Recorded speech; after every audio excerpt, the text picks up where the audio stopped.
안녕하세요. 저는 오늘 하루도 죽지 못해 살고 있는 한 가정의 주부입니다. 이제 제 나이도 60이 넘어가는군요. 그동안 별일 다 겪었지만 30년 전 제가 겪었던 일은 지금도 잊혀지지가 않습니다. 그때 저희 가족은 여름 휴가로 가평에 놀러 가게 되었습니다.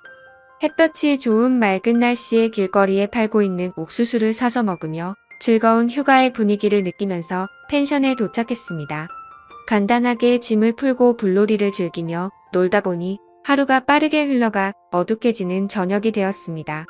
남편은 저와 딸이 맛있게 먹을 수 있도록 숯불에 고기를 굽기 시작했고, 저는 된장찌개와 딸이 먹을 수 있는 햄도 구우면서 배고프다는 딸 입에 밥과 햄을 쏙 넣어 주었어요. 그렇게 배부르게 저녁 식사를 마치고 저희 가족은 잠시 소화도 시킬 겸 동네 한 바퀴를 돌고 있었는데, 가로등 불빛에 빗방울이 한두 방울씩 떨어지기 시작하더군요. 하늘을 보니 몇 분 전까지만 해도 하늘을 빼곡히 채운 별빛들은 사라지고 컴컴한 하늘만 보였습니다. 더 많은 비가 쏟아질 것 같아 최대한 빠르게 집에 들어갔고, 잠시 후 엄청난 폭우가 쏟아지기 시작했습니다. 앞이 안 보일 정도로 붉은 빗방울이 내리기 시작하면서 휴가 온 저희는 아쉬움에 창문만 보고 있었어요. 그렇게 아침에 일어나 보니 보슬비가 내리긴 했지만 거의 비가 그친 상태였고, 딸은 잠시 밖에 나가고 싶다며 아침 일찍부터 일어나 펜션 주인이 키우는 강아지인지 꼬리치고 있는 계집을 보며 저를 보채기 시작했습니다. 결국 멀리 가지 말라고 말을 함과 동시에 급하게 밖으로 뛰어나갔어요.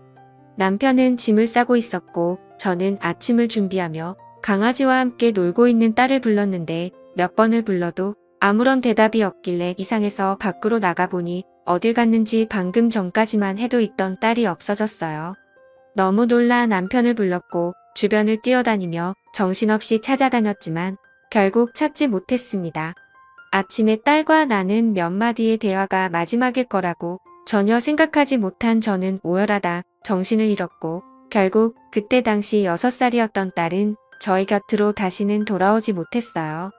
너무 큰 충격으로 제정신이 아닌 세월을 살아온 저와 남편은 언젠가는 찾겠지, 언젠가는 만날 날이 있겠지 생각하며 희망을 가지고 하루하루 버티면서 살아왔어요. 그렇게 살아오다 보니 어느덧 30년이라는 시간이 지나버렸어요. 그만큼 저와 남편도 세월 앞에 장사 없다고 60대가 되어버렸어요. 그러면서 시간이 흐른 만큼 딸에 대한 기억도 희미해지고 그리움의 감정도 무뎌지고 있었어요. 지금 만나게 된다면 40을 바라보고 있을 나이일 텐데 존재를 알 수 없으니 생각하면 할수록 가슴이 미어져 왔어요. 그렇게 언제 올지 모르는 딸을 기다리며 삶을 살아오고 있는데 갑자기 저희 집 문을 누군가 두드리기 시작했어요. 저녁밥을 차리고 있던 남편과 저는 아무도 찾아오지 않을 시간에 문을 두드리니 이상하게 생각했고, 제가 현관으로 나가 누구냐고 물어봐도 대답이 없자 그냥 무시하고 돌아섰는데 현관 밖에서 엄마라고 말을 하고 있는 목소리가 제 귀에 맴돌았습니다. 저는 순간 몸이 멈추었고 엄마라고 들렸던 목소리에 제 심장이 뛰기 시작했습니다. 너무 놀라 급하게 현관문을 열었고 제 앞에 서 있던 여자는 저를 보면서 눈물을 흘리며 엄마라고 외치고 있었습니다. 갑작스럽게 제 집에 찾아온 여자를 보고는 당황도 하였고 긴가민가한 상태로 아무 말 없이 얼굴을 보고 있는데, 뒤이어 남편도 달려나오자 남편을 보고 아빠라고 말을 하며 눈물을 흘리고 있었습니다. 현관 앞에 우두커니 서 있게 할 수 없어 일단 집으로 들어오게 했고, 마침 저녁을 먹으려고 준비하고 있었기 때문에 셋이서 저녁을 먹게 되었습니다. 남편과 저는 너무 놀라 셋이서 밥을 먹고 있으면서도 너무 얼떨떨했고 일단 밥부터 먹고 천천히 대화해보기로 했습니다. 밥이 코로 들어가는지 입으로 들어가는지 모를 정도로 딸이라고 찾아온 여자의 얼굴을 보느라 정신이 없었고, 그렇게 식사를 마치고 과일을 먹으며 하나하나 물어보기 시작했습니다. 저는 우리 집은 어떻게 알고 찾아온 거니? 지금까지 이사 안 간 이유가 언젠가는 찾아오겠지 생각하며 기다리긴 했는데, 여자는 지금은 예전의 기억이 잘 떠오르진 않지만 엄마랑 어렸을 때 펜션에 놀러가서 강아지랑 놀고 싶다고 말했는데, 그때 옆에 지나가는 강아지 보고 뒤따라가다가 산속으로 들어가게 되면서 길을 잃어버렸어요. 다시 부모님이 있는 쪽으로 돌아가려 했지만 너무 멀리 와버린 건지 찾으려고 하면 할수록 점점 더 깊은 곳으로 들어갔고 날이 어둑해지고 지치게 되면서 정신을 잃었는데 눈을 떠보니 어느 할머니 집에 있었어요. 깨어난 저를 보고는 음식을 챙겨주셨고 그렇게 부모님을 찾아준다는 할머니의 말에 함께 지내게 되었죠. 정말 잘해주셨고 부모님이 오실 때까지 매일 눈물을 흘리며 기다렸는데 할머니께서 부모님이 사고로 세상을 떠나셨다는 말을 하면서 저를 키워주셨어요. 그때 당시 너무 어렸던 저는 잘 몰랐기 때문에 혼자 계셨던 할머니 밑에서 자라오기 시작했어요. 할머니는 외로웠던 자기 옆에 있어줘서 고맙다며 항상 말해줬던 게 기억나네요. 정말 잘해주셨는데 할머니께서 몸이 많이 안 좋으셨는지 저는 결국 고아원에 들어가 성인이 될 때까지 살다 보니 어렸을 적 엄마가 주소를 말해줬던 게 어렴풋이 성수동이라는 동네와 저의 집이 인사주택으로 되어 있다는 것만 기억해 시간이 될 때마다 그런 곳 위주로 만돌아다니면서 동네 주민분들 중 연세 드신 분들에게 돌아가신 부모님 관련된 소식을 듣고 싶어 물어보며 돌아다니며 세월을 보냈는데 동네 주민분들과 대화를 하던 중 그때의 일들을 기억하고 계시는 할머니를 만나게 되면서 부모님께서 살아계시다는 말을 듣게 되었고 여기까지 오게 되었어요. 이 말들을 듣고 있는데 저는 눈물을 흘리고 말았습니다. 과거의 상황들이 하나도 틀리지 않았습니다. 그렇게 바라고 바라던 딸의 얼굴을 볼 수 있었다는 거에 너무 감사했습니다. 동네 주민분들이야 워낙 저희 가정사를 잘 알고 계신 분들이 몇 분 있었기 때문에 그분들 중 한 분과 만나게 된 것 같아 너무 감사했습니다. 더 이상 다른 건 물어볼 필요도 없었습니다. 과거의 일들이 모두 생생하게 떠오르기 시작했고 그때의 미안함 때문에 저는 제 딸의 손을 잡고 고개를 떨며 아무 말도 할 수가 없었습니다.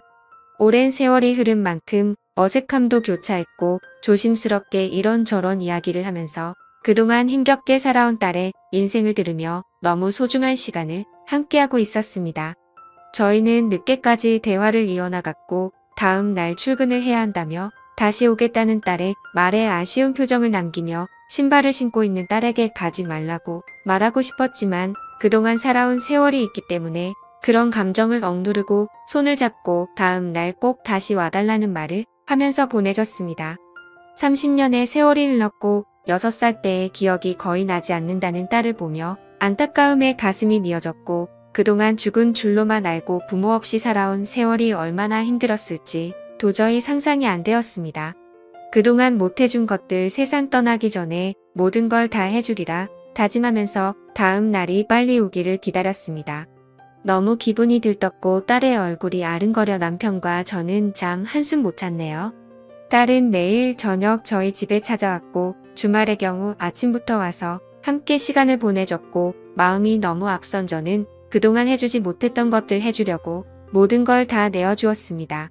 힘들게 일하며 퇴근 시간에나 볼 수 있는 게 실어줄 수 있는 게 금전적으로 지원해주는 것밖에 없어 딸에게 카페 하나 차려줬고 매일을 카페에서 시간을 함께 보냈네요. 그리고 살던 집에 어렸을 때의 딸의 방을 다시 리모델링해서 모든 걸 다시 새롭게 시작하며 서로가 점점 안정이 되고 자리가 잡힌 줄 알았는데 하나의 문제가 있었습니다. 예전부터 만나왔다던 남자가 있는데 정리했다고 말은 했지만 밤늦게 전화오고 밖에서 통화하고 싸우는 소리가 들리다 보니 신경에 거슬리기 시작했습니다. 그런데 저녁에 보리를 보고 카페에 들어갔는데 딸이 말했던 그 남자와 단둘이 대화를 하고 있는 것 같았습니다. 저는 밖에서 그 남자가 나오기만을 한참 동안 기다렸고 밖으로 나오자마자 그 남자에게 다가가 경은 이 엄마라는 말을 하면서 따로 대화하기를 원한다며 다른 카페로 자리를 옮겼습니다. 그리고 딸에게 빚이 있다는 걸 듣게 되면서 갚지 않고 계속 도망치길래 정신적으로 너무 힘들다며 나중에 자기도 무슨 짓을 저지를지 모르는 이 엄마라면 대신 빚을 갚아달라고 저에게 화를 내기 시작했습니다. 이런 문제를 30년 만에 만나게 된 부모에게 말하지 못한 건 당연하다고 생각해 이 남자에게 빌린 돈 1억을 대신 갚아줬습니다. 경은이와 결혼할 줄 알고 장사한다는 거 모자란 보증금 빌려줬는데 나중에 원금까지 다 까먹었다며 돈은 받았으니 다시는 찾아오지 않겠다고 말하면서 상황을 마무리 지었습니다. 이런 문제로 인해 얼마나 불편하고 힘들었을지 생각하니 너무 마음이 아팠습니다. 집에서 저는 자연스럽게 이런저런 이야기하면서 상처되지 않을 선에서 조심스럽게 그 남자에 대해 말을 하면서 이력을 갚아줬으니 다시는 찾아오지 않을 거라며 미안해하는 딸을 다독여줬습니다. 30년의 세월 동안 부모 없이 살아보겠다고 발버둥치다가 이런 일들이 발생된 것 같아 마음이 너무 무거웠지만 앞으로 모든 일이 잘 될 거라고 좋게 생각했습니다. 그런데 생각지도 못한 문제가 발생되면서 손발이 떨리기 시작했고 딸과 그 남자의 대화 속에 듣게 된 진실에 충격을 받고 말았습니다. 늦은 새벽 갈증이 나서 주방으로 내려가려고 하는데 딸이 밖으로 조용히 나가는 모습을 보게 되고 그 남자가 아니면 통화할 일이 없을 거라 생각해 또 접근하고 있는 건가 의심스러워 조심스럽게 현관 앞에서 통화하는 소리를 듣고 있었습니다. 그거 먹고 나르지 마라.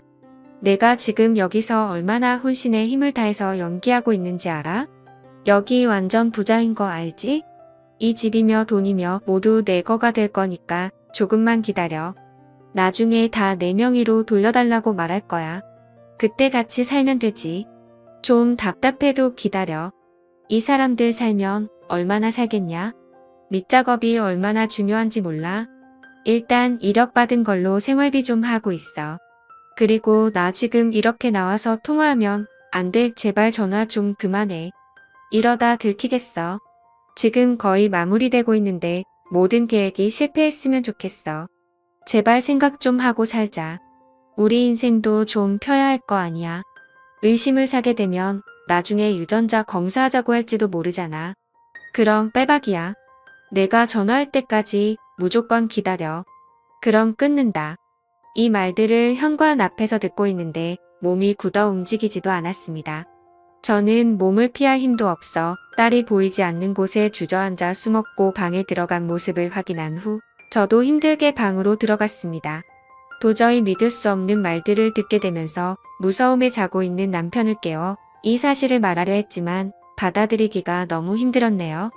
그만큼 기다려온 딸인데 아니었다고 돈 때문에 접근한 거라고 말을 하면 분명 쓰러지고 말 겁니다. 저도 지금 힘겹게 정신 붙들고 있는데 혈압이 높은 남편은 아마 이번 일이 밝혀지면 세상을 떠날 수도 있을 것 같다는 불안감에 모든 상황 조용히 해결해야겠다 생각했고 다음 날 남편과 저에게 애교 부리며 딸 행세를 하고 있는 의문의 여자에게 아무렇지도 않게 평상시 때처럼 행동했습니다. 이 여자가 계획한 것처럼 그냥 우리가 세상을 떠날 때까지 조심이라도 하면 될 것을 이런 사실을 걸려서 또 다른 상처를 줬다는 게 버티기가 너무 힘들었네요. 남편은 출근하고 의문의 여자도 카페로 출근을 했습니다. 저는 친구를 만나야 한다며 저는 친구들 만나야 한다며 저녁에 카페에 들린다고 웃으면서 말했고 아무도 없는 집에 혼자 남아 의문의 여자 방에 들어가 바닥에 떨어진 머리카락들을 주워서 유전자 검사를 진행했습니다. 통화 속에 나온 진실에 유전자 검사할 필요도 없었지만 그래도 믿기 싫어 확인해보고 싶었습니다. 집에 돌아와 한참을 멍하니 있으면서 함께 찍었던 사진들과 추억이 모두 거짓이었다니 생각하며 핸드폰에 담긴 추억들을 보며 한참을 울었고 저녁이 되고 길 건너편에서 열심히 웃으며 일을 하고 있는 의문의 여자를 보고 있으니 그냥 이대로 살까 딸로 받아들이고 살까 다시 예전으로 돌아가기 이대로 모른 척하고 살다가 세상 떠났으면 좋겠다는 생각이 들었습니다. 그토록 기다렸던 일들이고 보고 싶었던 딸이었는데 이 모든 사실이 거짓이라도 나 혼자만 사실이라고 믿고 있다면 아무렇지도 않게 살아갈 수 있을 텐데 이런 생각들로 머릿속이 복잡해졌고 결국 카페에 들어갈 수 없었습니다. 그렇게 평상시 대처하면서 행동을 하면서 지내오다 보니 유전자 검사 서류가 도착했고 떨리는 손을 힘들게 진정시키며 뜯어보니 그 안에 있던 서류에서조차 거짓으로 말을 해주고 있었습니다. 저는 결정을 해야 했고 결국 원래 우리의 삶으로 돌려놔야겠다 생각해 퇴근하는 남편 딸로 만나 차 안에서 조용히 대화를 이어나갔습니다. 그런데 남편에게 듣게 된 더 충격적인 말은 저보다 더 먼저 이 사실들을 알고 있었던 겁니다. 저희 집에 와서 살 때부터 유전자 검사를 진행했었고 사람을 붙여 모든 행동들을 다 관찰하고 있었다며 생각지도 못한 남편의 말들에 너무 놀라고 말았습니다. 제가 그토록 보고 싶어 했던 딸이었기 때문에 차마 말을 할 수 없었다며 정신적으로 힘들어할 저를 생각해 진실이 드러날 때까지 기회를 엿보고 있었다고 대화를 이어나갔습니다. 결국 남편과 저와 둘 다 의문의 여자가 돈 때문에 저희한테 접근한 걸 알게 되었고 남편은 벌써 경찰에게도 이 사실들을 말해놓은 상태로 기회만 엿보고 있었던 겁니다. 그렇게 형사분들과 함께 집에 들어갔고 반갑게 웃으면서 저를 맞아준 딸이라고 생각한 의문의 여자의 팔에 수갑이 채워지면서 모든 상황은 종결되었습니다. 그리고 드디어 저와 만났던 그 남자 또한 잡히게 되었고 너무나 저희 과거를 잘 알고 있었던 의문의 여자의 입에서 나온 말들은 제가 동네에서 지인들과 만나면 과거 딸과 헤어졌던 일들을 자주 말을 하면서 지내왔기 때문에 그런 말들을 녹음하고 계획해서 범행을 저질렀다고 털어놨습니다.